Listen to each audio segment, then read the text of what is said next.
Good morning, everybody. How are you? Good. How was like the rain last night? Beautiful? It stopped the buzzing. Boring? Huh? It stopped the buzzing of the drones for a little bit. Yeah, I know. So the drones were like very noisy, and we thought that they would stop last night, but they didn't stop. Anyway, forget about the drones. Let's live winter, and let's live poetry classes. Today I'm planning, to reconsider the two poems, because I thought, we should have another go on the two poems from the aesthetic point of view and also the thematic point of view.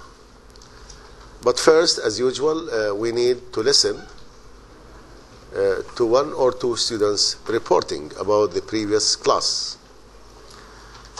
Yes, please come. There, the lady.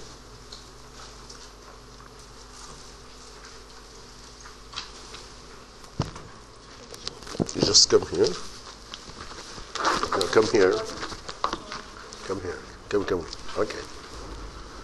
Last lecture, I was absent, which was against my will. I knew from one of the classmates that Dr. Habib asked a few girls to read their reports, their daily reports, but they didn't. I was in their place one time, but only because I didn't know how to write the daily report. Now I practiced, and I think I'm getting better by time. Now let's go for Shakespeare. I really like Shakespeare. Every time his name been here, I hear his name, or write it, or even I read it. I feel that feeling inside me tells me that he is the greatest poet in the world. There was a news that there is a new movie says that Shakespeare is not the original writer of his works.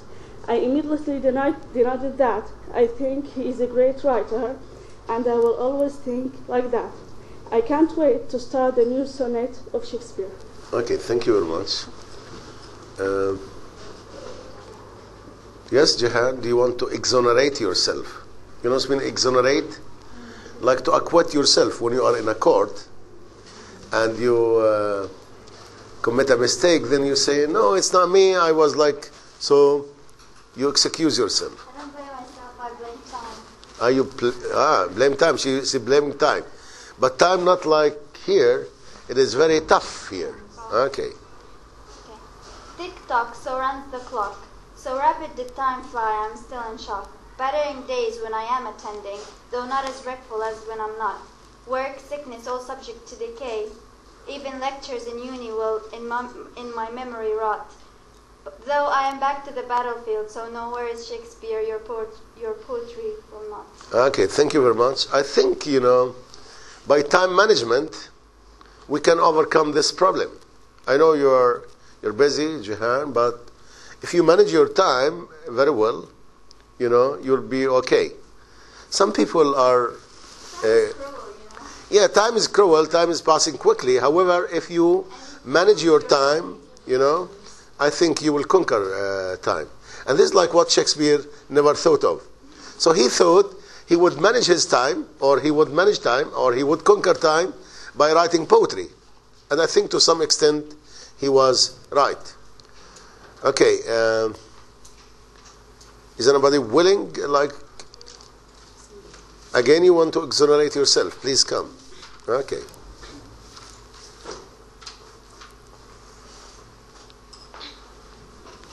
So I have to be tough in order to be kind. Okay, yes? Yeah.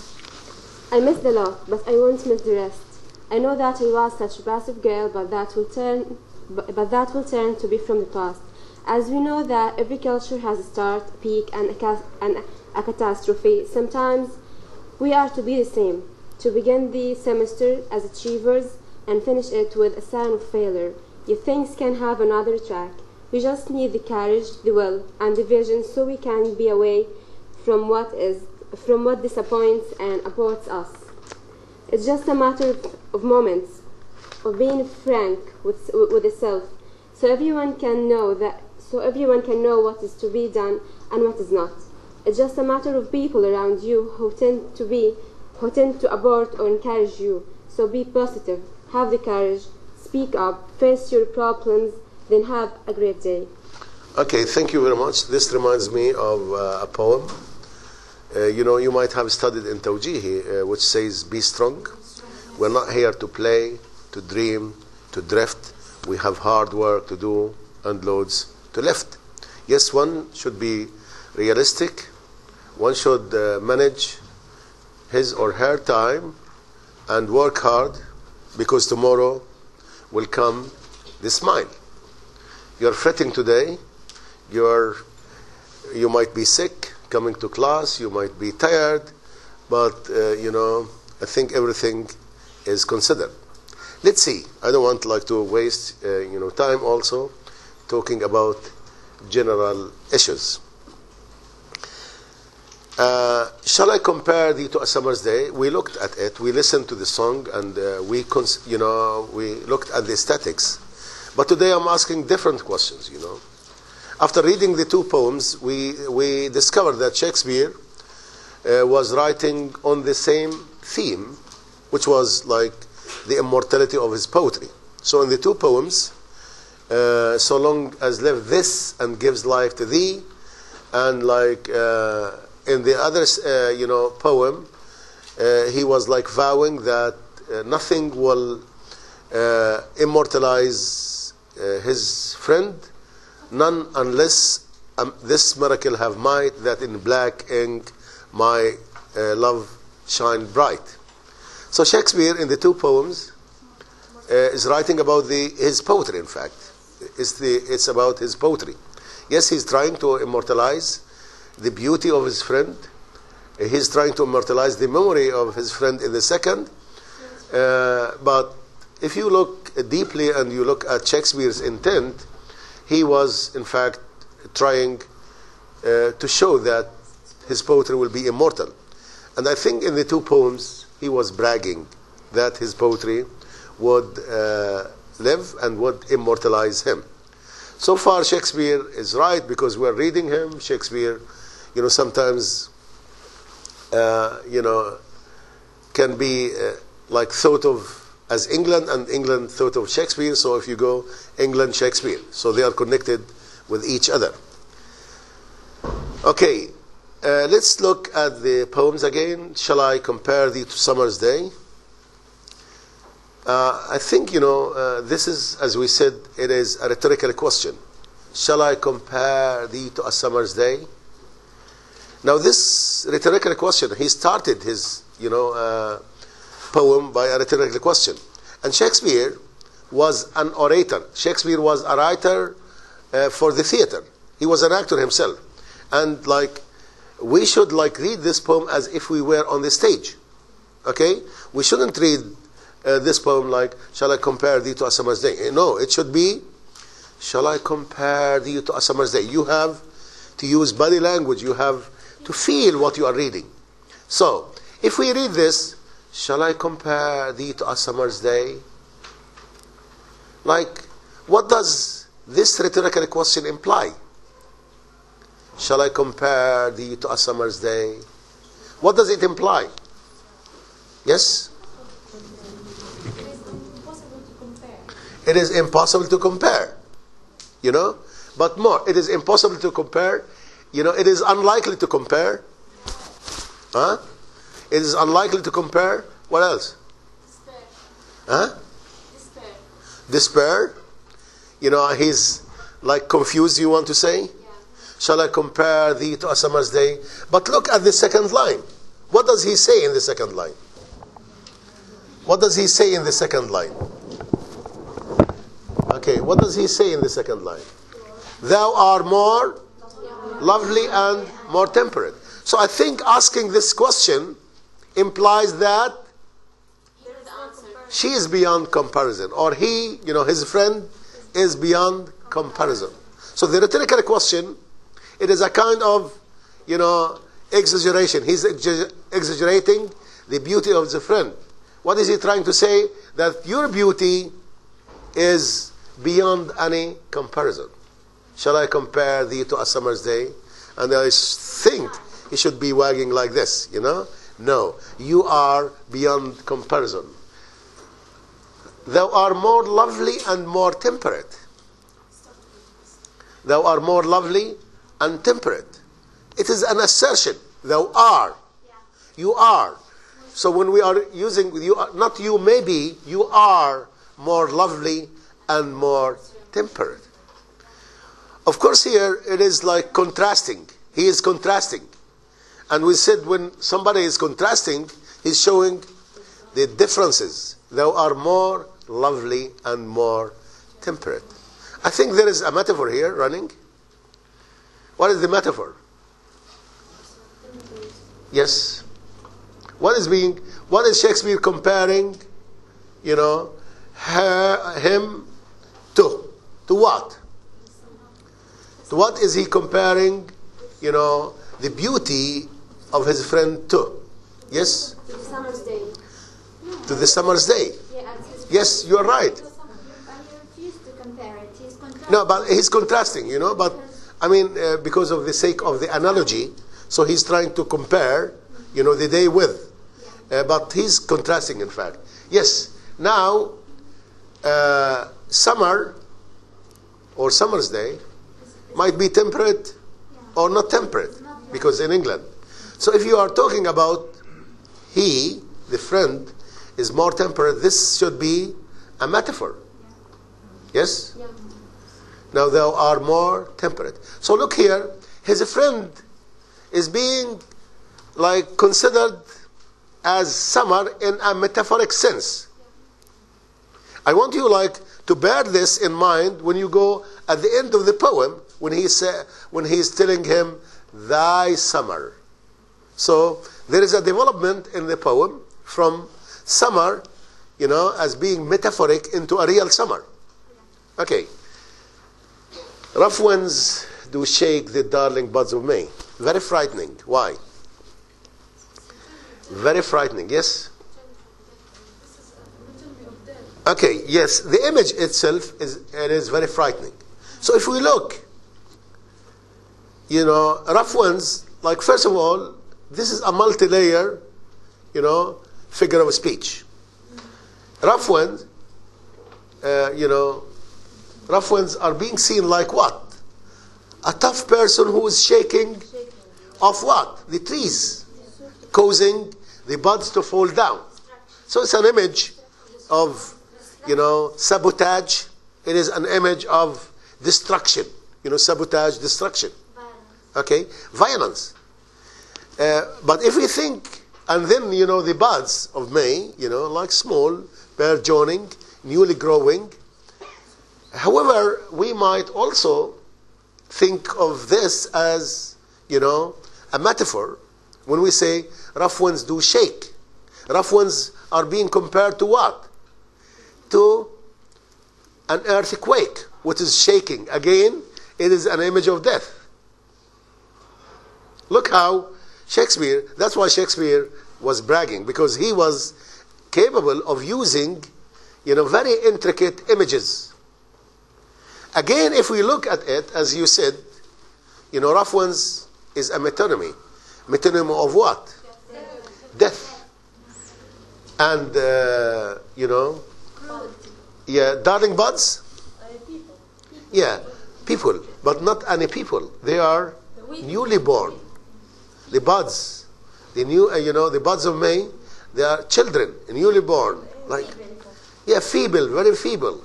Like, look here, when you feel the disparity between the victim and, let's say, the victimizer, you know, we become very sympathetic. We, you know, like the victim is winning our compassion. We started to feel for, you know, the people, for the buds. We started like to have this, develop this compassion. And summer's lease hath all too short a date. Summer's lease is what? So summer's lease, what does mean lease here? Time, vacation, you know. Summer lease has all too short a date.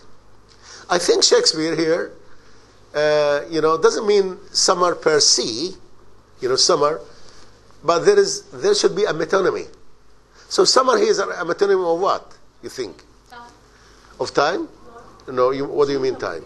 Time, huh? Few time. Short time. Short. I know short time, but like it's a metonymy of what? Of life itself. Thank you very much. It is, a metonymy of life which is very short, which is very circumscribed. Life is circumscribed. It is limited. And summer's lease hath all too short a date. Sometime too hot the eye of heaven shines. I think we cannot fail to see what figure of speech do we have? The eye of heaven. It's a metaphor. So the eye of heaven, the sun, shines. The eye of heaven. So, but is it shining all the time? Sometime, it's an adverb of what? Frequency. And again, here, if you look, we have often and sometime, and often and sometime, like have to do with things, changing, not remaining the same. And Shakespeare, because Shakespeare was concerned with the change itself, so look here, like we can easily connect these things with the feeling of a change. Yes, sometime too hot the eye of heaven shines. So it's a metaphor. But in the second line, it is developed. The same, figure of speech is developed. And off is his old complexion dimmed. So the complexion, what is complexion? It's like, the complexion of the face. So don't you think here, what figure of speech is this? It is personification. Yes, it is personification. Thank you. Yes, here, like the sun, is being portrayed as a person who has, like complexion. Sometimes they are shining complexion, and sometimes they are, and Shakespeare was upset with that, norm of inconsistency. It is a norm of change. It is a norm of fluctuation. So Shakespeare was upset with that, and it seems like he was trying to find a way out of that dilemma. It continues like this, yes? Yeah, the next line declines. And every fair from fair sometime declines. Yeah, and every fair from fair. Look, I think this is like very, disappointing reality for Shakespeare. And every fair from fair. Look at the alliteration. It shows how Shakespeare was, concerned, was upset with this fact. And every fair from fair sometime declines. I think sometime here is different from the sometime in the previous line. How it is different? Is it an adverb of time here? Adverb of frequency? No. So what does it mean? Like, and every fair from fair sometime declines. What does it mean? And every fair, can you translate it into Arabic? And every fair from fair sometime. Huh? Yeah, but like I want sometime. You didn't translate sometime. Something else. Yeah, and I want you to translate it in Arabic, like. Huh? Yeah, you can translate this. But like sometime. And every fair from fair sometime. I think, you can translate it. وكل جمال يوما ما إلى زوال. Or في النهاية إلى زوال. Like this is وكل نعيم لا محالة إلى زوال. This is what Khalid is translating in his booth there. He's listening to us, but I'm very happy like he's doing that. Yes, here it means finally, eventually. Yeah. Sometime here means eventually. So Shakespeare he's mastering the language, and Shakespeare introduced or coined many words that, becoming Shakespeare words. Anyway, By chance or changing nature, like he's telling us how this decline is happening. By chance or nature's changing course untrimmed. Now Shakespeare here is referring to, the forces of death in a more metaphoric sense. Like when he's saying chance, he was referring To the force. to fortune, to hap. And I think this is an allusion. You know what's mean allusion? Yeah. It is a reference to something outside the text. When you say he's making allusion, he's alluding to something. Is it the wheel of fortune? Yeah, it is. But not the fortune teller. Fortune, she was a woman, who was behind a wheel turning, this wheel, and then you don't know. So your situation remains all the time precarious. You know what's meaning precarious? In danger, insecure. Yeah, so you don't feel any, security at all. Your situation or your, will be precarious. Good. Or changing course untrimmed. Like again here, this is a reference to like the natural disasters, the natural calamities. You know what I mean calamities?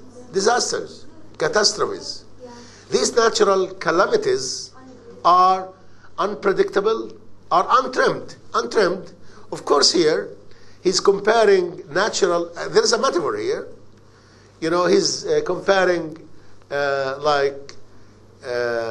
natural disasters to something which can be like grass, but it is untrimmed. Untrimmed means uneven. So when we trim something, we make it even. But when it is untrimmed, it means like, something is longer. Here, what he wants to say, like, natural disasters are unpredictable. They are not even. Some of them are like tsunami-like. Some of them like, destructive earthquakes. You don't know. They are unpredictable. And what is unpredictable is more precarious, you see. So if we look how Shakespeare was meditating, these were how Shakespeare meditating. He was thinking, he was meditating what would happen. And I think we share Shakespeare. The most interesting thing that Shakespeare, in the two poems, is writing about particular, experience. But this particular experience becomes common. We share Shakespeare's concern. And this is the greatness again of Shakespeare. Shakespeare's lyrical poetry. It is lyrical. It talks about personal experience. However, like his experience is shared by all the people. You see what I mean? But not all the English, even all the people around the world. It's relatable. Yeah, it is. You can easily identify with. So great poetry, as we said, if you remember at the beginning of the course, great poetry is the poetry which allows you to identify, which allows you to be an insider of the poem itself. Okay. By chance or nature's changing course untrimmed. Now look here, Shakespeare in the final couplet is trying to find a way out. And now here he started like to give us some, hints what he's going to do. But thy eternal summer. Look here, thy summer. So summer, which was being seen as like metaphoric, is becoming real. Your summer, you are the summer yourself, but you are different summer. But thy summer, thy eternal summer shall not fade. Again, we have a metaphor. The summer of the friend is like a plant which will never, fade. It will remain lush green. I like this collocation, lush green. It will remain lush green forever. Why? Because this is how Shakespeare thought of his poetry, and I think here he was bragging, he was cherishing his poetry. But thy eternal summer shall not fade, nor lose possession of that fairest thou owest. It will never, because your summer will be in my eternal lines, so it will never lose. Its beauty will remain intact. You know what's mean intact? Intact, unblemished, as it is, intact. It will remain as it is. But like, if you hear, like, go to the, nor lose position of that, first thou owest, nor shall death, nor, look at nor. So Shakespeare here is contesting, is challenging. Death will not, nor. So the not and the nor, the use of these has to do with Shakespeare's attitude of contesting with death, challenging death. Nor shall death brag that wanderest in his shade. Death will never brag. Again, here we have a personification. Death is being portrayed like a person who's arrogant, conceited. Look at them. I inflicted all of them dead. And again, this is a biblical image. This is an image from the Bible when like a lot of people who were killed by death will be like in his shade. So Shakespeare is using a biblical image here, and this is another example of allusion. Now, nothing will happen to you when, and he's trying to explain for us, when in eternal lines to time thou growest. Thou growest. Again here we have a metaphor. And this metaphor, as we said, is what? Yeah, I know, it's a metaphor. What is the metaphor here? Like, let's explain it. Like the summer of his friend will grow. Where will it grow? In Gaza? No, where? In his poetry. Have you ever seen like something growing in poetry? Okay, let's plant a tree in poetry Shakespeare, in the poetry of Shakespeare. Yes. So here, I think the image is taken from botany, from in botany, in agriculture, there is something called grafting. What is grafting? It means you are joining, two things. So here the image is like this. Shakespeare's poetry is being portrayed like what? Like a tree, and the summer of his friend is like, a graft, a piece which is joined, and then, after a while it sprouts. You know what's mean sprouts? It sprouts, grows. It grows, It grows and then it continues growing. So this is a grafting metaphor. Like you graft, you join two parts, they might not be, homogeneous. They might be heterogeneous. But once they are grafted, they become homogeneous and they grow together. So look how Shakespeare was, analyzing his sentiment, Look how Shakespeare was recording. And all of this in a musical, in a sonnet form. So there are many things, to consider here. When in eternal lines to time thou growest, so long as men, and Shakespeare, after all of this, has concluded the argument. So the argument started by Shakespeare's concern about, then he went through all the difficulties which would made him decline to compare, and finally he's giving the conclusion in the couplet, so long as men can breathe or eyes can see. It's a metonymy of life itself. Yeah. So long live this, and this gives life to thee. Look at him. So long live this, and this gives life to thee. So Shakespeare cherishes. Shakespeare thinks his poetry will ever, will immortalize him. It's a wonderful poem. And I think it shows how Shakespeare was very artistic. Yeah, confident. Now this poem, like when you listen to the song, it was easily sung. Yeah. Why? Because of the musicality of the iambic pentameter. And did you listen to the song again? Huh? Did you listen to the song again? Shall I compare you to a summer's day? No? Huh? Okay, thank you. Now, I think we have time to look at the second poem, which is Since Brass. As we saw, like, this poem is more serious, is more philosophical, and the challenge with death, is much more fierce, like it's very ferocious one. Since brass, nor stone, nor earth, nor boundless sea, but sad mortality oversways their power. So, like Shakespeare starts this poem by the assumption that nothing will stand the ravages of time. So as you see here, sad mortality, it's a metonymy of time. And like here, time is being viewed like what? Like very ruthless beast or monster which will destroy everything in its way. Since brass, nor stone, nor earth, nor boundless sea. Look at these. They are known for their power. But these things will be powerless when they are face to face with time.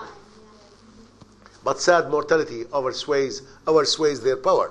Oversways, like the verb itself, demonstrates how massive, the destruction will be, how tough, how fierce the destruction will be.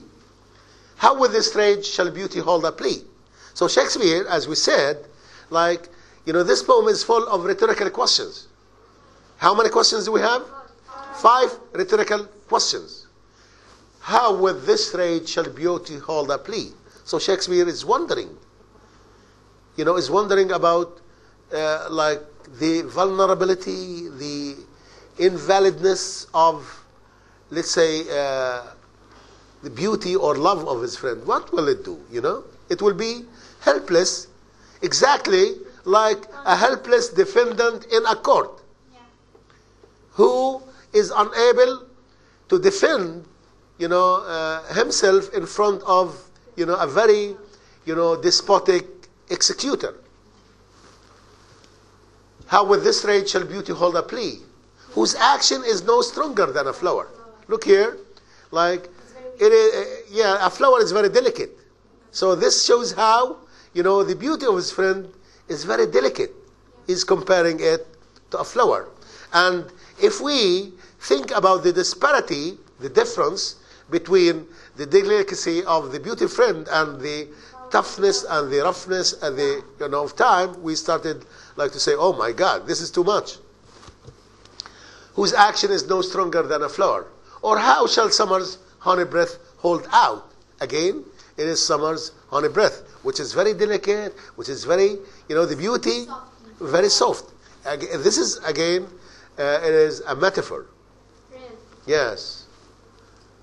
Against the wreckful siege of battering days, and we saw the image of the battering days, and because we live, in a siege, we understand what is a siege, how tough is the siege, and this siege is, very frightening. We saw how the battering days will be like soldiers holding big hammers, trying to deter or stop, this lovely, this delicate, fragile, beauty, to go out, to leave. When rocks impregnable are not so stout. What I like here in this line, if we look here, when rocks, against the wreckful siege of battering days, when rocks impregnable. Now, impregnable, we have three stresses. And this, because the whole poem is written in iambic pentameter. When, it's written in iambic pentameter. And here, so Shakespeare tried to variate. He tried to variate in order to equate, the sound and the meaning. So here, the battering days, boom, boom, boom. So he's equating this triple hammer blow with, the three stressed syllables. So this is like common, and here are not so stout. Again here, nor gaze of steel so strong. Again, but time decays. Oh fear, you see, oh fear for meditation where Allah shall time's best jewel from time's chest lie hid. Here again, and or what strong hand, swift foot back. So Shakespeare, started to variate in this. Why? To make, the sound like a little bit equivalent or parallel with the meaning itself. Because here, as you see, it is very tough. It is very, noisy. So when rocks impregnable are not so stout, nor gates of steel so strong, but time decays. Very frightening.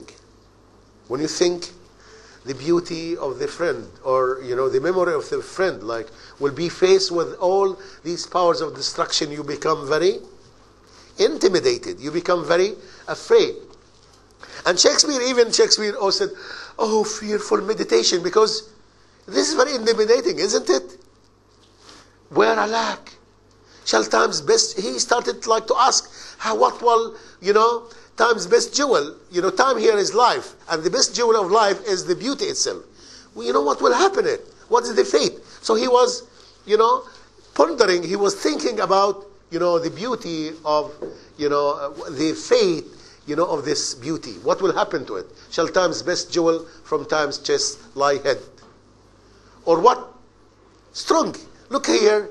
He is looking for, he's seeking what? A hand. A hand which would deter, hold. You know what's mean deter? Repulse. The swift foot of time. Yeah, like to hold it back.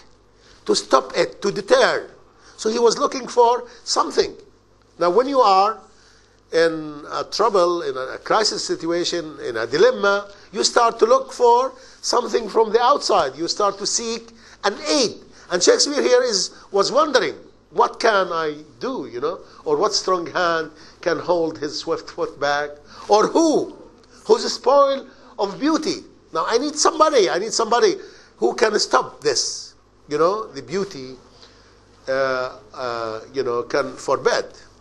Of course, we as Muslims, we can answer these questions easily, by saying Allah subhanahu wa ta'ala can stop all of this. Shakespeare was trying to think of a power, but he suddenly say, or who his spoil of beauty can forbid? Oh, none. None of these. Except, unless this miracle, what is this? This poem, his poetry, this have a miracle, have might, power. Unless my poetry has this power to do what? That he's explaining it. That in a blank ink, my love may still shine bright. Wow! So very affirmative. I think he's bragging. He's bragging. He's, sure that his poetry will, immortalize him. You see, this is Shakespeare. Again, now we might, and this is like part of your job, is to see whom he was addressing in the sonnet. There is, like in the two sonnets, whom he was addressing. Was he addressing, the dark lady? Was he addressing a friend? Who's this friend? This is very important to consider because I want you to have more knowledge, awareness about Shakespeare's sonnets. So these these two sonnets. They are popular sonnets. However, you can, for comparison, look at sonnets and learn more about Shakespeare by yourself. Okay? Any question, please? Do you have any question? Okay. Thank you very much.